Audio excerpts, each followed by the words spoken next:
Summit.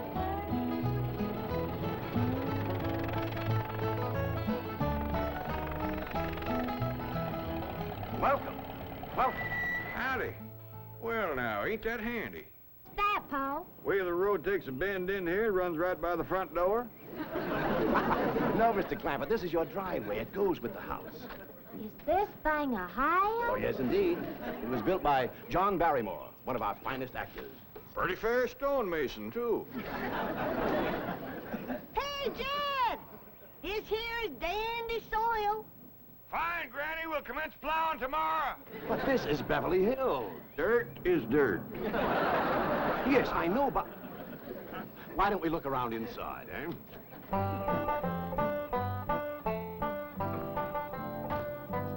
Well, here we are. I hope you're going to like this place I picked out for you. It may be a trifle larger than what you're used to, but I feel a man with $25 million in my bank should live in a manner that... Come in, this is your home.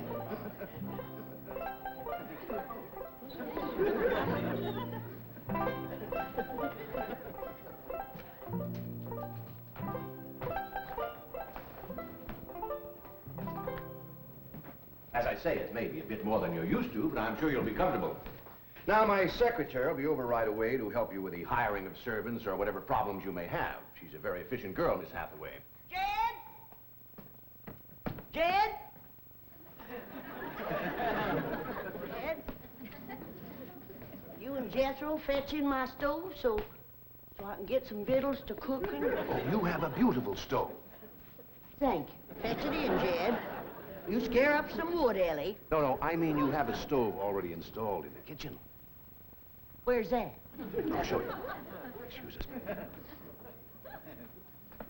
Ellie, you go with Granny. She'll still need you to fetch some wood. Sure, Paul. Uncle Jed, guess what? There's a whole nother house up here. Jethro, come down from there. Like as not that belonged to somebody else. Here we are. This is your kitchen. Oh, and here's the stove. The last word in food preparation. And speaking of food, you'll find everything you could possibly want stored right in here. See? Huh? Well, I'll leave you ladies to your culinary delights. Au revoir. Bon appetit. Talks gibberish. You set a great deal of store in this here stove, Granny. Well, we'll see.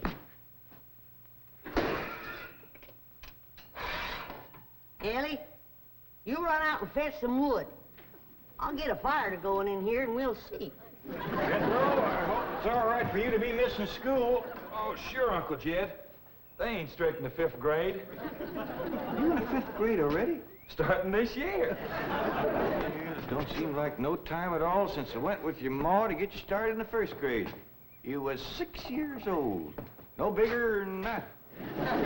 We drove clean over to Oxford so you could go to the same school your pa went to. You wouldn't know that town today, Uncle Jed. Oxford? Yes, sir.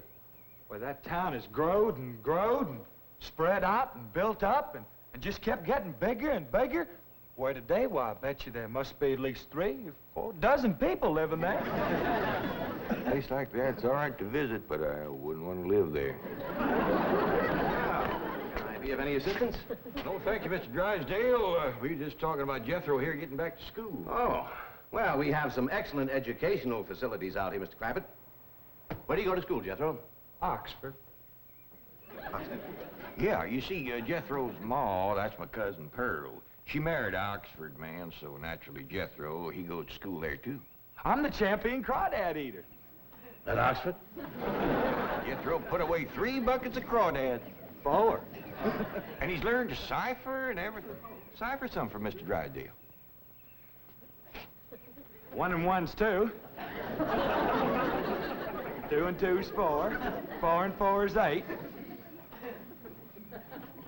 I have to take off my shoes to get any further than that. Never mind. I'm sure we're thinking of two different Oxfords. You see, there's one that's very, very famous and very old. That's where Jethro goes to school. Been there since pioneer days. That's how come it got its name. It's where the oxen used to ford the river. So folks took to calling it Oxen Ford, and later on it got shortened to Oxford. Yes, I see. Well, I'll be running. Oh, by the way, here are your keys. My secretary should be over very soon. Well, thank you very much, Mr. Drysdale, for everything you've been doing for us. Oh, it's my pleasure, Mr. Clampett. You see, I'm not only your banker, I'm your next-door neighbor. Well, say, now ain't that nice? Well, now, why don't you bring your missus over tonight for supper, and I'll have Granny whomp up a mess of grits and hog jowl. Well, you see, right now my wife is in Boston. Well, that's too bad. When'll she be back? Not too soon, fortunately. I'll see you later. Well, thank you, Mr. Drysdale. So long. Uncle Jed, you reckon one of these days I can have me a little bitty old taste of Granny's moonshine? Now, Jethro, you know the family rule about Granny's moonshine? You get your first taste on your wedding day and not before. Well, Uncle Jed, that might be an awful long time. I ain't even got me no sweetheart. How come? Well, back home, every time I get me a girl, one of them there big fellas would take her right away from me. Maybe out here in Beverly Hills. Paul, could I please have the axe? I gotta split some wood for Granny. Fetch it, Jethro. Ain't this place got a wood pile? Not that I could find, but I found a whole row of black old dead tree trunks, pretty near as high as this height. Are they kind of big for you to tackle? Well, shucks, no, Paul. They're only this big around, and all trimmed and topped and strung together with the black rope, so as no matter which one you cut, the others keep it from falling. Somebody had a right smart idea there. Just the same, I think I'd rather have Jethro do the cutting. Oh, Paul, let me. Ah, cutting trees and chopping logs ain't no work for a girl. I'm just as strong as Jethro. You ain't neither. I am so. You ain't neither. I am so, too. You want to wrestle. Darn too. Now, here. That ain't no fair fight. Somebody's gonna get hurt. Now, yeah, you see? You're getting too rough. Jethro. A person can get crippled from a hold like that. Get up from there. I can't, Uncle Jed. You turn him loose and get up from there before I take a strap to the boot. Now, here, you get out there and chop down one of them tree trunks and saw Granny some nice logs. Yes, sir, Uncle Jed. Could have whooped you if you hadn't tripped me. Elly, come back here and sit down. I want to talk to you. Whoop them fighting square, and I'll do it again. You won't. That's what I want to talk to you about. Elly May, you're getting too big to wrestle with boys. I ain't as big as Jethro. Big that way, I mean, growed up. You're a young lady now. You gotta start minding your manners and fixing yourself up real nice and wearing dresses. Paul, folks would call me a sissy. Well, it ain't sissy for girls to act like girls. You see, Elly, I raised you like a boy, and I was wrong to do it. I reckon every man liked to have a son, and you was my only young'un. And when your ma passed away, I just decided to turn you into a boy. By the time Granny come to help out, you was too wild to tame. By thunder, you could outrun, outclimb, outfight, and outshoot every boy in them hills. I still can, Paul. Yeah, but it ain't fitting. It ain't right for folks to go against nature. Now look at old Duke here. Reckon we could turn him into a cat? Of course not. That's right. Because nature made him into a dog. Just the same way nature made you into a girl. Here lately, she's getting more and more positive about it. You mean my years is growing? No, nothing like that. You're pretty. Oh, Paul. I know you don't like it when I say that, but you like it when the young fellas around here come in saying it, and they will. Only they'll probably be using words, fancy words I won't even understand. But Elly May, ain't nobody can ever tell you how pretty you really are except me. You're the living picture of your mom.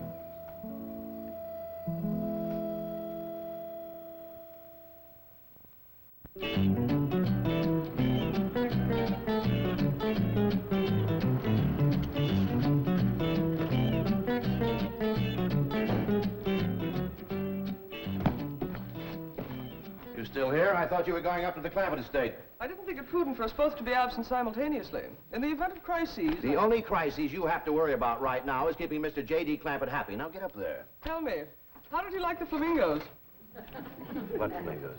I thought pink flamingos around the swimming pool would add a rather elegant touch. Mr. Clampett is not a man educated to elegance. That will take time. Right now, there are more pressing problems. Of course, getting settled, the servant problem. Well, whatever they are, just get up there and solve them. Now, J.D. Clampett is this bank's largest depositor, and I'm making his satisfaction your responsibility. I accept the mantle of responsibility with which you have cloaked my shoulders. And I shall so conduct myself that if this great financial institution shall last 1,000 years, people will still say, this was their finest hour. Handy wood, all right. Got a lot of pitch and tar in it. Ought to burn real good. Yeah. That flimsy grate holds up. Granny, this is the top of that tree trunk. You want I should split it up, too? No, just leave it outside. Yes, sir. This place ain't even got a wood box. Yeah, folks don't need much wood out here. Remember what Pearl says? It don't get cold. Yeah, I remember. It might not get cold in the day, but it sure freezes solid at night. How you know? I'll show you how I know. Every bit of food in this here storage bin is froze harder than a rock. Yes. Look.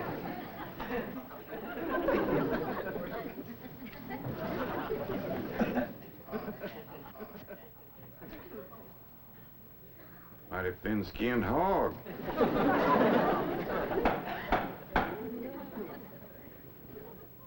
But I'll be doggone. Take me 2 days to thaw out that ham before I can ever cook it.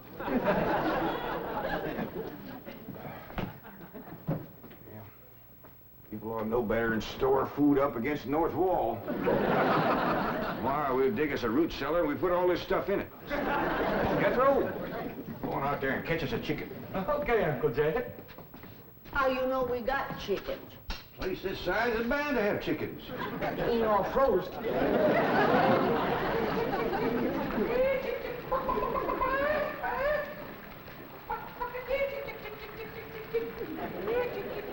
Chick, chick, chick, chick, chick, chick, chick.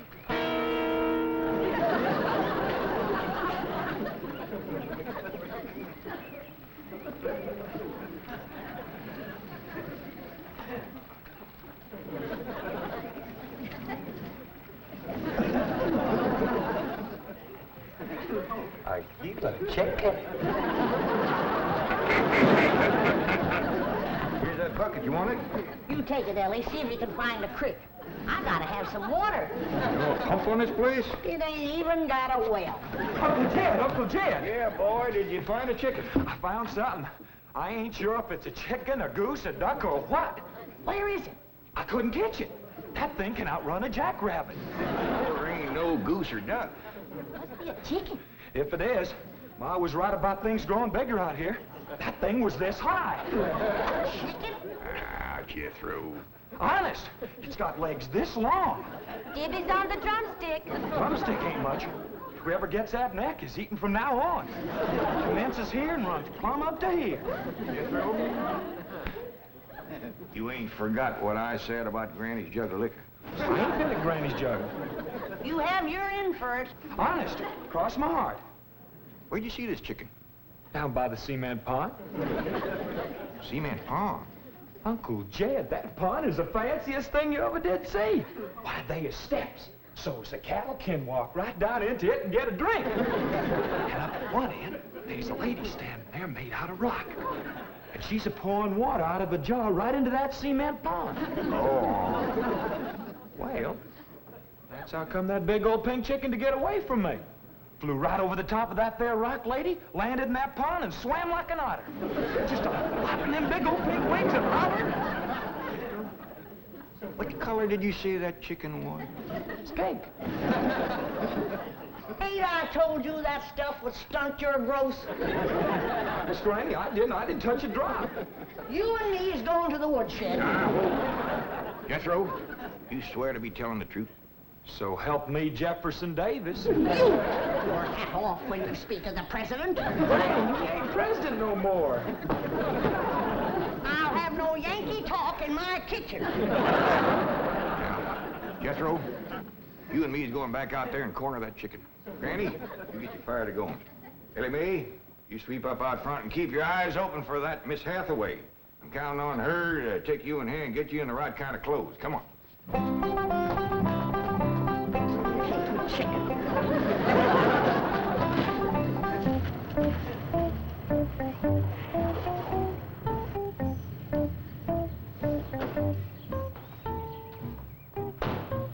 You there, young man.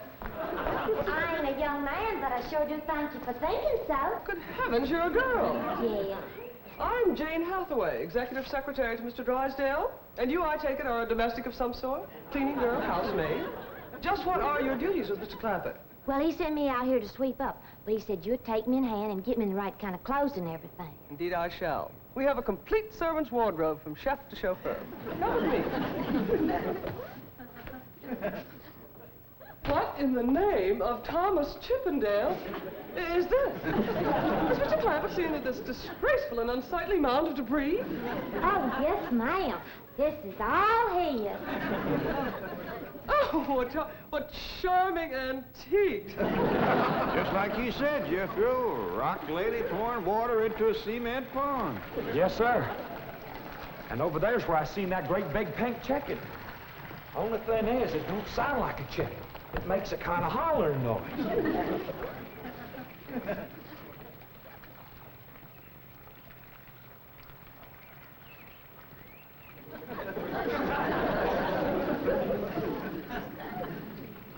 Reckon you'd make a hollering noise, too, if you was to lay egg like that. Man, oh, man.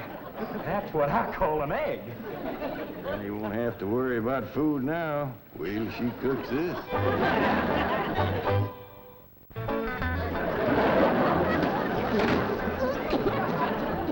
That blamed city stove don't draw worth nothing. Granny, look at this egg. What's all the smoke? Stove don't work. Probably just a stuffed-up flue. Ain't got a flue, ain't even got a stovepipe. Well, I'll get the shovel and a hoe and rake it out of there. You keep this egg.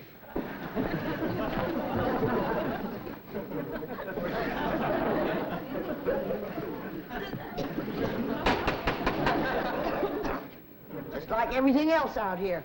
Froze solid.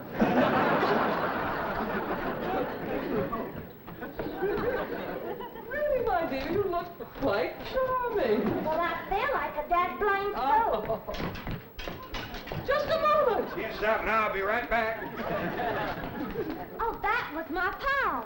I take it he's a gardener. Oh, yes, ma'am. Pa just can't wait to commence gardening. Apparently. However, as though I admire his enthusiasm, I must forbid him access through the main entrance. Now, tell me about the rest of the staff. Is there a chauffeur? A what? Someone who does the driving. Oh, yes, ma'am. That's Jethro. Of course, I don't reckon he can stay around very long. He's got to get back to Oxford and go to school. Oxford? He attends Oxford University? Well, he just calls it school. Pa went to school there, too. Oh, yes. Old school time. Great pride, those Oxford men. Sorry I couldn't stop before. Granny was having trouble in the kitchen. Pa, do I have to wear this here stuff that Miss Hathaway... No, there can be no appeal from Mr. Clampett's orders. Thank you, ma'am. Glad to see you taking a firm hand. Elly May, that's right pretty. Makes you look taller. She's got me walking on pegs. We'll run in and show Granny. And get rid of those old clothes, dear. Granny, I presume, is the cook. Yes, ma'am, but she ain't too happy about it right now. I shall deal with her directly. Now, let's see. Maid, gardener, cook, chauffeur. Oh, I understand Jethro is an Oxford man. You bet he is. I'm quite anxious to meet him. Don't blame you. Fine-looking young feller. Single, too. And he's on the lookout for a girl. I am only interested in the intellectual rapport which I would naturally have with an Oxford man. I presume he went to Eton as a boy. If I know Jethro, he went to Eton the minute he was born. Yes, of course. I suppose his father matriculated him.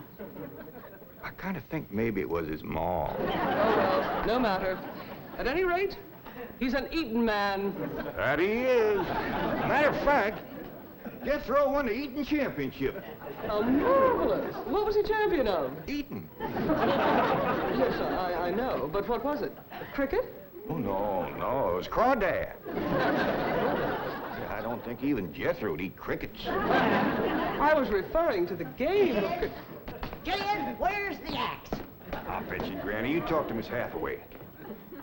And just why does Cook need an axe? I've hit this with everything I could lay a hand to. I even whopped it with an iron skillet. You are supposed to hit it with a croquet mallet. All right, where is it?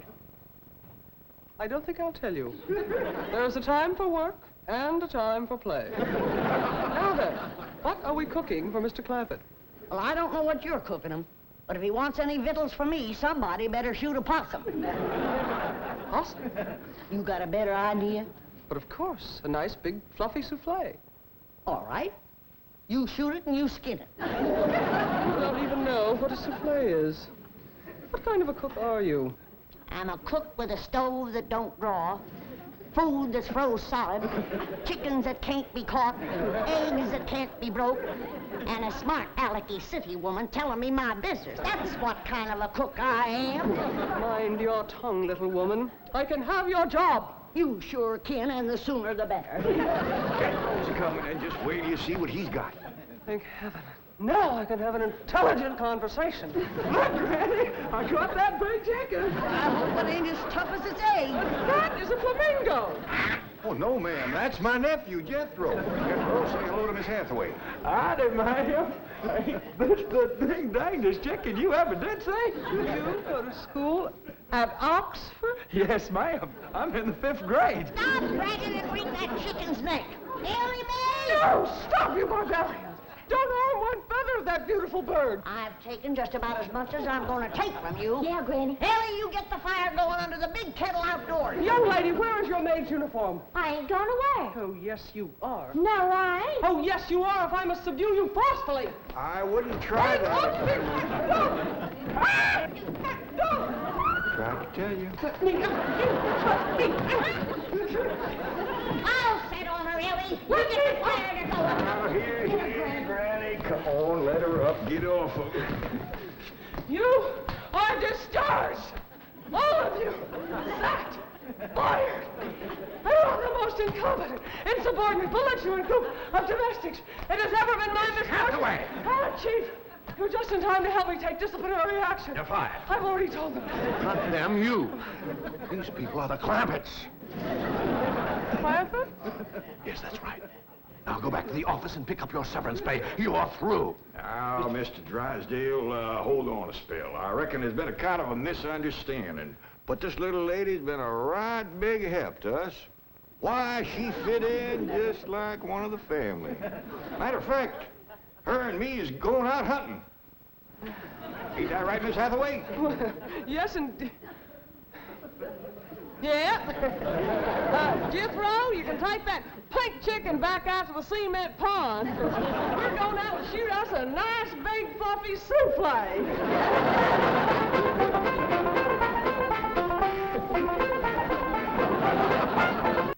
This has been a Filmways production.